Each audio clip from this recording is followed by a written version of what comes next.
चीन में शुरू हो गई शी जिनपिंग की उल्टी गिनती। 75 साल के जनरल से पंगा लेना शी जिनपिंग को पड़ा भारी।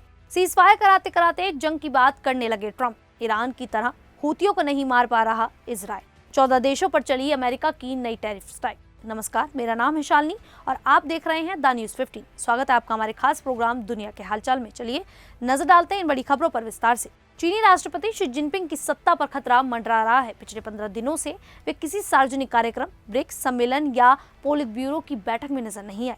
चीनी अखबारों में भी उनकी खबरें गायब हैं, जिससे सत्ता में बदलाव की अटकलें तेज हो गई हैं। माना जा रहा है कि चीनी कम्युनिस्ट पार्टी अब जिनपिंग का विकल्प तलाश रही है। देश की खराब अर्थव्यवस्था, बेरोजगारी और अमेरिका के साथ व्यापारिक तनाव ने पार्टी नेताओं में डर पैदा कर दिया है। जिनपिंग की तानाशाही और गलत अंतर्राष्ट्रीय नीतियों से नाराजगी बढ़ रही है। साथ ही चीनी सेना के वरिष्ठ जनरल झांग यूशिया के साथ उनके रिश्ते तनावपूर्ण हैं। झांग, जो पहले जिनपिंग के वफादार थे, अब उनके खिलाफ माने जा रहे हैं। जिनपिंग की निजी सुरक्षा भी कम कर दी गई है। पार्टी के दो बड़े नेताओं, पूर्व डिप्टी पीएम वांग यांग और जनरल झांग को जिनपिंग के उत्तराधिकारी के रूप में देखा जा रहा है। ये दोनों चीन की नीतियों को बेहतर बनाने की क्षमता रखते हैं। अगर ये अटकलें सही हैं, तो चीन में जल्द ही सत्ता परिवर्तन हो सकता है, जो दुनिया के लिए बड़ा बदलाव ला सकता है। वहीं शी जिनपिंग पिछले कई महीनों से गायब हैं। ऐसे में अब ब्रिक्स सम्मेलन में भी वो नहीं दिखे गए। 12 साल में पहली बार ऐसा हुआ है। इससे सत्ता में बदलाव की अटकलें शुरू हो ही गई हैं।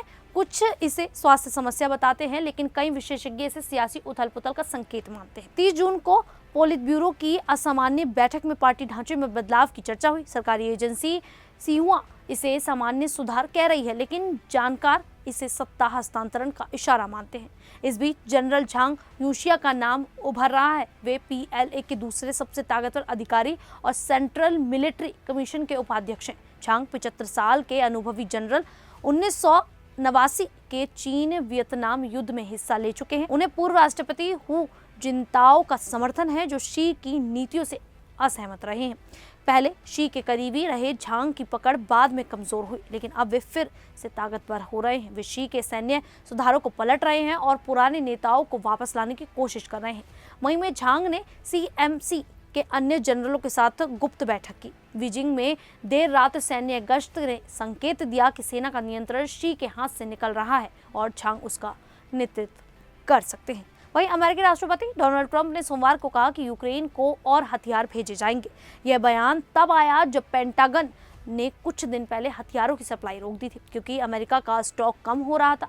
ट्रंप ने कहा, यूक्रेन को अपनी रक्षा के लिए हथियार चाहिए। यह यूक्रेन के लिए राहत की खबर है, जो रूस के भारी हमलों का सामना कर रहा है।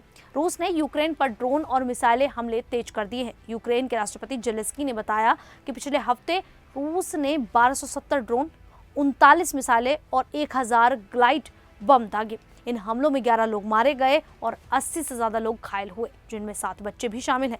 यूक्रेन ने जवाब में रूस के सैन्य ठिकानों पर ड्रोन हमले किए, जिसमें कई रूसी फाइटर जेट्स तबाह हुए। रूस के परिवहन मंत्री रोमन स्टारोवोइट की सोमवार को रहस्यमयी मौत हो गई। रूसी अधिकारियों ने इसे आत्महत्या बताया। उनकी मौत की खबर पुतिन द्वारा बर्खास्तगी के कुछ घंटों बाद आई। रूसी मीडिया का कहना है कि यह कुसर्क में गबन की जांच से जुड़ा हो सकता है। वहीं इजराइल की खुफिया एजेंसियां दुनिया में मशहूर हैं, फिर भी वे यमन के हूती विद्रोहियों के नेताओं को निशाना नहीं बना पा रही हैं, जबकि ईरान में वैज्ञानिकों और सैन्य अफसरों को आसानी से टारगेट कर लेती हैं। इसके पीछे कई वजह हैं। 2023 में हमास इजराइल जंग शुरू होने पर हूतियों ने रेड सी में जहाजों पर हमले शुरू किए, जिससे वैश्विक व्यापार प्रभावित हुआ। अमेरिका और ब्रिटेन ने हूतियों पर हवाई हमले किए, लेकिन वे कमजोर नहीं पड़े। हूती अब ईरान समर्थित ताकतवर संगठन बन चुके हैं। हूती संगठन की संरचना गुप्त है। केवल नेता अब्दुल मलिक अल हूती का चेहरा जाना जाता है।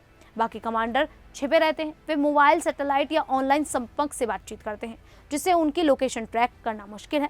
ईरान में इजराइल का खुफिया नेटवर्क मजबूत है। वहाँ सालों की जासूसी से पूरी जानकारी मिलती है, लेकिन यमन में ऐसा नेटवर्क नहीं है। इजराइल ने हूती इलाकों में बंदरगाहों और पावर स्टेशन पर हमले किए, लेकिन ये हूती कमांडरों को निशाना नहीं बना सके। इस तरह हूतियों की गुप्त कार्यशैली इजराइल के लिए चुनौती बनी हुई है। वहीं अमेरिकी राष्ट्रपति डोनाल्ड ट्रंप ने 7 जुलाई 2025 को 14 देशों पर नए टैरिफ लगाने का ऐलान किया।